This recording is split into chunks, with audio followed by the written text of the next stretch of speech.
Shalom, peuple du Seigneur Jésus-Christ, c'est votre serviteur, le frère Fulgence. Que le Seigneur, dans sa grande bonté, nous accorde la grâce de nous perfectionner dans la sanctification, dans l'obéissance complète à sa parole, le discernement des esprits et du temps, qu'il nous accorde la grâce de rester éveillés et vigilants, qu'il inonde nos cœurs de son amour et notre esprit de sa paix, au nom puissant de notre Seigneur et Sauveur Jésus-Christ de Nazareth. Amen. Père, je ne suis qu'un vase de terre limité à moi-même. Mais toi, ta gloire remplit les cieux et toute la terre. Viens, Père, tout-puissant, et dans ta grande bonté et dans ta miséricorde, prends le total contrôle de tout mon être. Conduis-moi, remplis-moi, oriente-moi selon que tu es miséricordieux et connais toutes choses. Dispose le cœur de toute personne qui va écouter ce message, que la chair se taise et que seule ta volonté soit faite, afin que ce message, Père, porte d'abondants fruits dans les cœurs au nom puissant de notre Seigneur et Sauveur Jésus-Christ de Nazareth. Amen. Gloire soit rendue à notre Seigneur et Sauveur Jésus-Christ de Nazareth, qui m'accorde la grâce de venir livrer ce message d'exhortation à moi et à tout son peuple. Et j'annonce le thème de ce message d'exhortation. Si l'obéissance à la parole de Dieu nous oblige à perdre quelque chose ou quelqu'un, ne résistons pas. Verset biblique à l'appui. Luc chapitre 14, verset 25 à 27. 2 Chroniques chapitre 25, verset 6 à 9. Jean chapitre 15, verset 17. Matthieu chapitre 15, verset 4. Marc chapitre 10, verset 29 à 30. 1 Pierre chapitre 5, verset 10.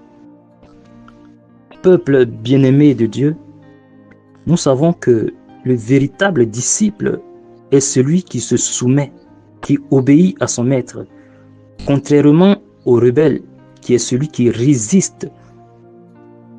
Et dans Luc chapitre 14, verset 25 à 27, il est écrit: de grandes foules faisaient route avec Jésus. Il se retourna et leur dit: si quelqu'un vient à moi, et s'il ne hait pas son père, sa mère, sa femme, ses enfants, ses frères et ses sœurs, et même sa propre vie, il ne peut être mon disciple. Et quiconque ne porte pas sa croix et ne me suit pas, ne peut être mon disciple. Et là, c'est notre maître qui a parlé. N'allons-nous pas obéir? Ici, nous devons d'abord comprendre que la haine dont le Seigneur a fait mention n'a rien à voir avec la haine selon le monde. Car dans Jean chapitre 15, verset 17, le Seigneur nous a commandé de nous aimer les uns les autres. Et dans Matthieu chapitre 15, verset 4 aussi, il nous a dit: honore ton père et ta mère, et celui qui maudira son père ou sa mère sera puni de mort. Ainsi donc, cette haine dont parle le Seigneur ne consiste pas à haïr tous ces gens qu'il a cités comme on le croit. Mais cette haine consiste à mettre le Seigneur avant toute chose. Voilà. C'est aussi une épreuve à laquelle nous allons faire face en tant que chrétiens. C'est une épreuve devant laquelle nous devons faire un choix qui nous disqualifiera ou qui nous qualifiera. Car le Seigneur a dit que plusieurs des premiers seront les derniers. Et haïr sa propre vie est aussi une épreuve dans laquelle nous pouvons perdre notre travail pour le Seigneur, perdre nos ressources et beaucoup d'autres choses. Tu pourrais même te retrouver sans famille, sans argent, sans soutien. Et c'est une parole prophétique pour tout véritable chrétien.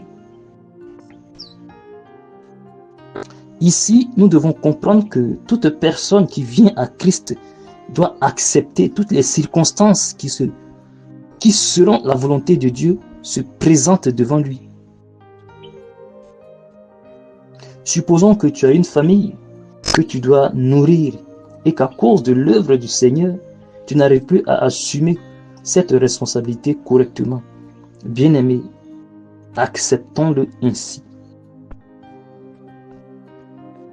C'est avec les revenus de ton travail que tu assures les besoins de ta mère ou de ton père ou de tes enfants. Mais à cause de l'œuvre du Seigneur, tu n'arrives plus à assumer cette charge correctement. Bien-aimé, acceptons-le ainsi. Car le Seigneur a dit, celui qui aime son père, ses enfants, sa mère, plus que moi, il n'est pas digne de moi. En effet, qu'y a-t-il de meilleur que tu puisses donner à ton père, à ta mère, à tes enfants, à tes amis, à tes proches? N'est-ce pas l'évangile de Christ par lequel leurs âmes peuvent être sauvées? Ainsi, on se retrouve à comprendre que cette haine dont parle le Seigneur est celle de la chair, au profit du salut de l'âme. Car il vaut mieux que la chair souffre, si telle est la volonté de Dieu, afin que l'âme soit sauvée. Marc chapitre 10, verset 29 à 30. Dans Marc chapitre 10, verset 29 à 30, il est écrit: Jésus répondit: Je vous le dis en vérité, il n'est personne qui, ayant quitté à cause de moi et à cause de la bonne nouvelle sa maison, ou ses frères, ou ses sœurs, ou sa mère, ou son père, ou ses enfants, ou ses terres, ne reçoivent au centuple.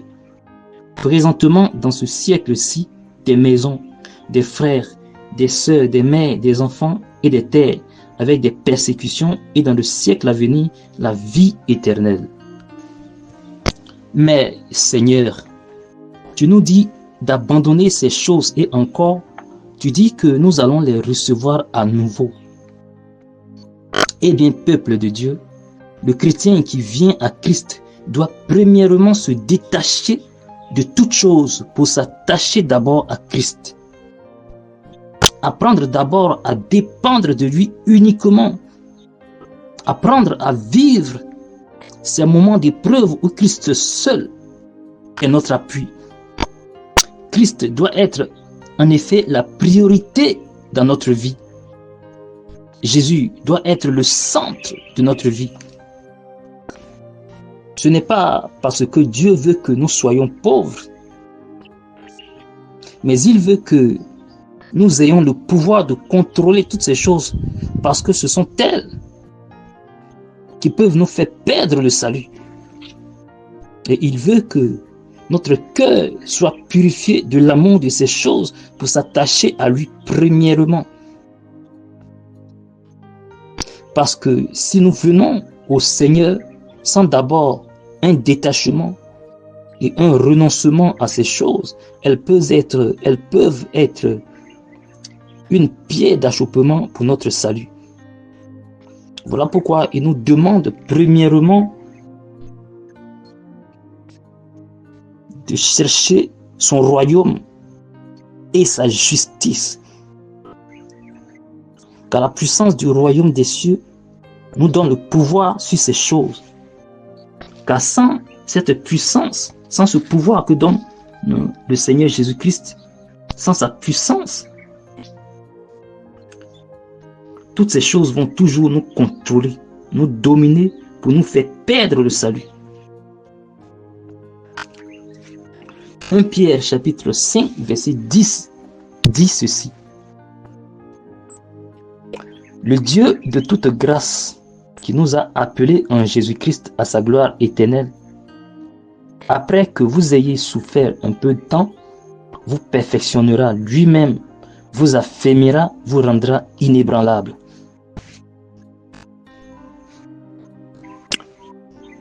Il faut donc ces moments d'épreuve, peuple du Seigneur, où nous devons d'abord perdre certaines choses, certaines personnes.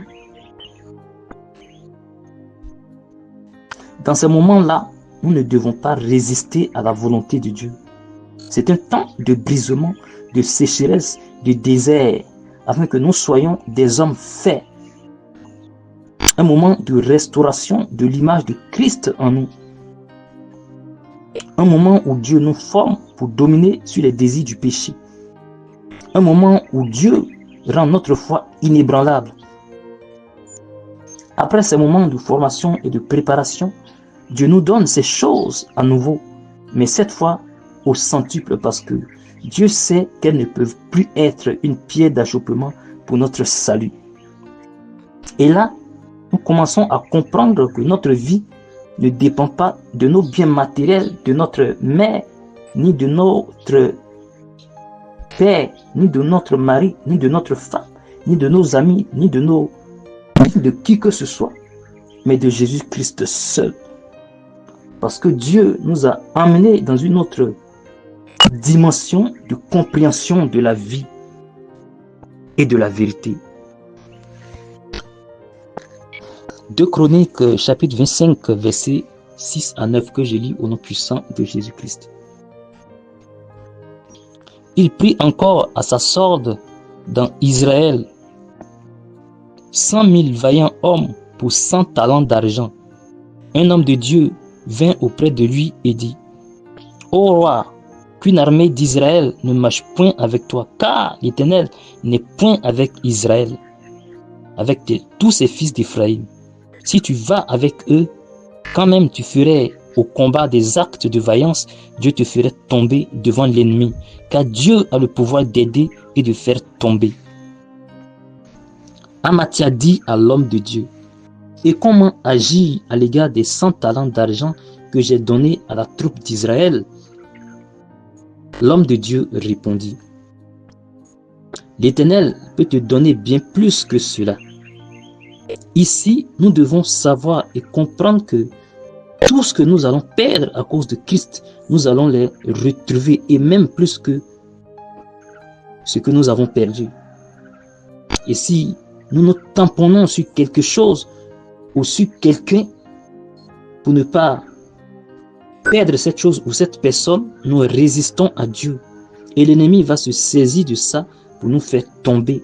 C'est là que plusieurs des premiers vont devenir les derniers. Retenons que si nous devons perdre quelqu'un ou quelque chose à cause de Christ, nous ne devons pas résister, car il est notre vie et par sa grâce nous pouvons tout retrouver à nouveau. Car il vaut mieux pour notre âme de s'attacher premièrement à Christ, parce que c'est de lui seul que dépend notre vie et notre avenir. Demeurons tous bénis au nom puissant de notre Seigneur et Sauveur Jésus-Christ de Nazareth. Je scelle ce message d'exhortation de par l'Éternel, le Dieu Tout-Puissant, au nom de notre Seigneur et Sauveur Jésus-Christ de Nazareth. Amen.